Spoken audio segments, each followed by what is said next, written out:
Fala, galerinha do nono ano. Esqueci de botar minha cara aí, pera aí. Vou aparecer pronto. Fala aí, galerinha do nono ano, tudo bem com vocês? Espero que sim, espero que vocês estejam com saúde, estejam em casa.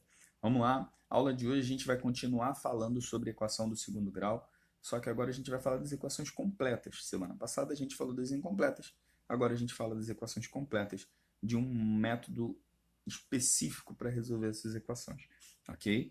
Então, vamos lá, página 92 a 95.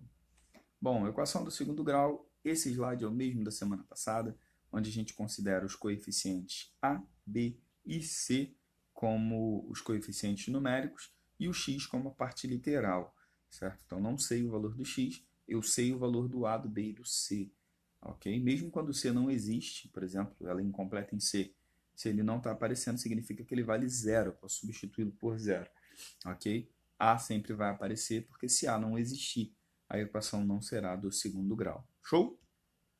Bom, existe uma fórmula geral para a resolução de uma equação completa do segundo grau. Essa fórmula é o que está escrito aí. Bonita, né? X igual a menos b, mais ou menos a raiz quadrada de b ao quadrado menos 4ac, dividido pelo dobro de a. Tem que gravar. O modo simples de gravar é assim, ó. X igual a menos b, mais ou menos, raiz quadrada de b ao quadrado, do menos 4ac, c, tudo isso dividido por 2a. 2a, x igual a menos b, mais ou menos, raiz quadrada de b ao quadrado, do menos 4ac, c, tudo isso dividido por 2a. 2A! Muito bem, gente. Bom, essa fórmula, algumas escolas, alguns professores ensinam ela de modo diferente, porque eles definem um valor para delta. Eu não gosto muito desse valor para delta, mas ele existe. Esse valor para delta é esse carinha aqui, ó, dado menos 4ac. A gente diz que delta é igual a b ao quadrado menos 4ac. Ok? Esse é o valor de delta. A gente já resolve tudo de uma vez. Eu não gosto de trabalhar com delta separado, mas você pode ver alguns vídeos na internet que o cara está separando o delta da raiz, tá bom? Existe uma curiosidade muito grande nessa fórmula, que aqui no Brasil, essa fórmula é chamada de fórmula de Bhaskara, que foi o matemático que deu início à fórmula ser do jeito que ela é hoje, ok?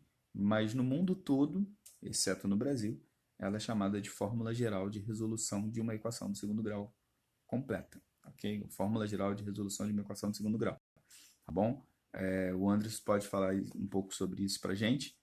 Eu não sei se lá na Suécia ele chegou a estudar a equação do segundo grau, mas no mundo todo ela não é conhecida como equação do segundo grau. O Brasil tem essas peculiaridades, né? Os presidentes do mundo todo estão tratando o coronavírus como uma doença grave, só o do Brasil que está fazendo a besteira que está fazendo aí, né? Mas vamos pular esse assunto e vamos falar de equação de segundo grau. Pois bem, coloquei a foto de dois caras bonitões extremamente importantes para matemática. O primeiro é esse carinha aí. O nome dele é Bhaskara Acharya. Peraí, gente. Botei pausa aqui no vídeo que a professora Sueli estava me avisando que eu falei que tinha dois caras muito importantes. Na verdade, são três. Eu tô aí também, né? Ah, vamos lá, continuando. Ela falou que o mais bonito é o careca. Tá pensando o quê? A fórmula de Bhaskara Viete. Bom, o primeiro é Bhaskara Acharya. Ele era hindu, nasceu na Índia, indiano, na verdade. Era hindu por causa da religião dele. E viveu de 1114 a 1185, certo? O pai dele era matemático, ele era matemático, astrônomo, professor universitário, teve uma filha chamada Lilavati, e tem muita história, muita misticismo sobre a filha dele, que a gente deixa para um próximo vídeo, senão esse vídeo vai ficar muito longo, ok? Ele começou a desenvolver a fórmula, e a fórmula leva o nome dele aqui no Brasil, fórmula de Bhaskara, ok? Mas ele não terminou. A fórmula do jeito que a gente vê hoje, ela foi finalizada por esse cara aí do lado. Engraçado que a gente tem aí 400 anos depois, um pouco mais, né? 400 anos depois, a fórmula foi finalizada pelo François Viète, ok? Um matemático francês que, na verdade, ele não era matemático, ele era advogado. A matemática para ele era um hobby, tipo, não tinha nada para fazer, você não tem nada para fazer, vai jogar Free Fire. Ele não tinha nada para fazer e ia estudar matemática, certo? Tá vendo como Free Fire faz falta? Ele ia estudar matemática e François Viète foi um dos primeiros matemáticos a introduzir o símbolo algébrico, a dizer que uma letra tinha representação numérica. Ele foi um dos primeiros a introduzir isso para a gente lá no século XVI, 1540, século XVI. Ele falou sobre isso, ok? Então, só para a gente poder dizer que o correto de falar seria a fórmula de Bhaskara-Viète, não só Bhaskara. Mas tá chamando de... Então vamos lá, pessoal, vamos falar um pouquinho sobre a resolução de uma equação de segundo grau a partir da fórmula de Bhaskara. Aparentemente, a fórmula assusta, porque ela é feia, ela é grande, ela é cheia de letras, cheia de número. Saúde, amor. Cheia de coisa. Mas não se preocupa porque ela não é tão complicada assim, não. Vamos lá, deixa eu tirar minha carinha daí para não te atrapalhar. Bom, a fórmula de Bhaskara, ela está aqui no cantinho. Minha caneta, sabe? Está aqui no cantinho. Essa é a fórmula de Bhaskara. Essa fórmula, ela não é aplicada somente às equações incompletas, somente às equações completas. Ela também é aplicada às equações incompletas do segundo grau, ok? Quando tiver faltando o coeficiente b ou c, a gente substitui por zero. Mas é mais fácil resolver do modo que a gente estudou na semana passada. Então a equação que a gente tem é essa daqui de cima, x ao quadrado menos 5x menos 14. Eu costumo dizer que 50% da resolução da equação está na primeira linha, que é você identificar quem é o A, quem é o B e quem é o C.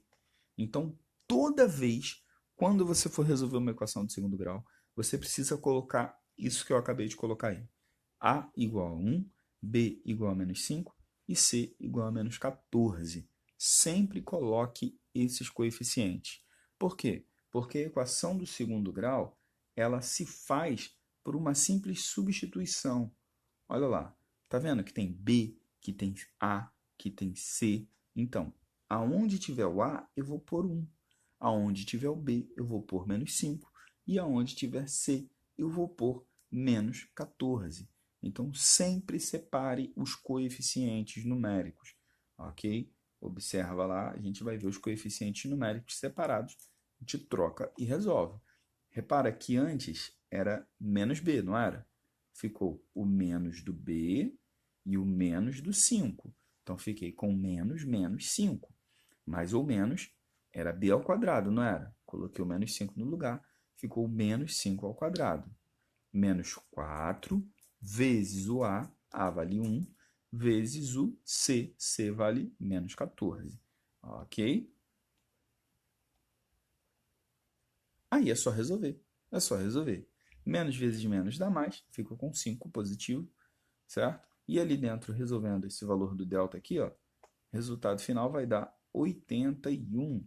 Eu vou ter 5 negativo ao quadrado dá 25, 4 vezes 14 dá 56, menos vezes menos dá mais, 25 mais 56 igual a 81. E lá embaixo eu tenho 2 vezes 1, 2. Ficou com 5 mais ou menos 81. Qual é a raiz quadrada de 81? 9. Mas, Fabrício, que mais ou menos é esse? Então, gente, se a equação é do segundo grau, necessariamente ela precisa ter duas soluções no máximo, ok? Então, a gente vai ter uma solução para o mais e uma solução para o menos. Por isso que você vai ver que aparece ali um mais ou menos, certo? Então, a primeira solução a gente chama de x', onde eu terei x' igual a 5 mais 9 sobre 2. Quanto é 5 mais 9? 14. 14 sobre 2 vai dar 7. Embaixo a gente vai ter o x duas linhas. 5 menos 9 sobre 2. Quanto é 5 menos 9? Menos 4. Menos 4 é igual a menos 2. Então, a solução dessa minha equação do segundo grau, essa equação que a gente está vendo aí, é 7 e 2 negativo. Essa é a nossa solução, certo? Então, como eu tenho um valor de positivo e negativo, eu preciso necessariamente fazer duas soluções depois que eu tiro a raiz quadrada. Tá bom? Muito fácil, não é, gente? Qualquer dúvida, só perguntar. Vamos para o próximo slide. O próximo slide, é esse daí, é esse slidezinho aí que a gente está tendo. Resolução de uma equação do segundo grau completa, ok? Essa resolução de equação do segundo grau completa, ela passa por um modo muito específico, certo? Observa lá que eu defini o A, o B e o C, ok? Por que eu estou falando que é um modo muito específico? Porque o valor dentro da raiz aqui, ó, depois que eu resolvo, deixa eu apagar e fazer de novo. Dentro da raiz aqui, ó, depois que eu resolvo, esse valor fica igual a zero. E toda vez que o delta for igual a zero, necessariamente a gente vai ter dois resultados iguais. Ou seja, a gente tem uma solução só. Ok? Qual é o modo de fazer? É da mesma forma. Eu defino os coeficientes e substituo como se a equação fosse uma máquina de resolver. Certo? Como se a fórmula fosse uma máquina de resolver equações. É só ir substituindo. Tiro B, coloco 12. Tiro o A, coloco 1. Tiro C, coloco 36. Fabrício, o A sempre vai ser igual a 1? Não, não vai ser sempre igual a 1, não. Mas é comum a gente encontrar equações do segundo grau com A igual a 1. Show? Vamos para a próxima. Na próxima, vocês vão ver que ela está pequenininha, né? Por que isso acontece? Bom, ela está pequenininha, vou até pegar uma canetinha vermelha aqui. Ela está pequenininha porque o cara dentro da raiz ficou negativo. Não há solução real, pois não existe raiz real de valor negativo. Não consigo tirar a raiz quadrada de número negativo. Então, sempre que o delta for menor que zero, ou seja, que o valor lá dentro da raiz for negativo, eu não consigo resolver. A minha conta para por aí, pelo menos dentro do conjunto dos números reais. Acabou, eu não resolvo, certo? E não tem solução real. Ok, pessoal? Bom, essa foi a nossa aula sobre equação de segundo grau, certo? O exercício é só a página 95. Qualquer dúvida, pode me chamar no WhatsApp. Esse daí é o meu número do meu telefone, tá bom? Pode mandar uma mensagenzinha falando, Fabrício, estou entendendo nada, me socorre pelo amor de Deus, ok? Que eu socorro sem nenhum problema, tá bom? Eu vou pedir um favorzinho para você, por favor, assim que você terminar de ver esse vídeo, coloque o seu nome nos comentários lá no YouTube, tá bom? Coloca lá o nomezinho para fazer um controle de quem está assistindo e quem não está assistindo esse vídeo, certo? Terminou de assistir, escreve o nome, tá bom? Beijo no coração, um abraço, tchau, tchau!